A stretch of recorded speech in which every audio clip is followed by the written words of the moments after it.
আসসালামু আলাইকুম এভরিওয়ান, কেমন আছেন সবাই? আলহামদুলিল্লাহ আমি ভালো আছি। আজ রান্না করলাম ঘনিয়া মাছ। এখানে কিছু মাছ ভেজে নিয়েছি। এবার প্যানে দিয়ে দিলাম 1 কাপ পেঁয়াজ, 1 চা চামচ লবণ দিয়ে একটু ভালো করে ভেজে নেব।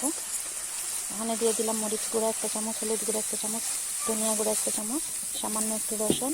এখন মশলাগুলো একটু ভালো করে কষাচ্ছি। এবার দিয়ে দিলাম একটু পানি মশলাটা ভালোভাবে কষানোর জন্য।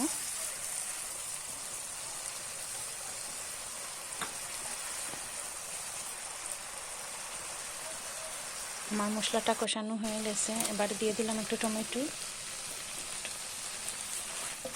দিয়ে একটু ভালোভাবে নেড়ে নেব।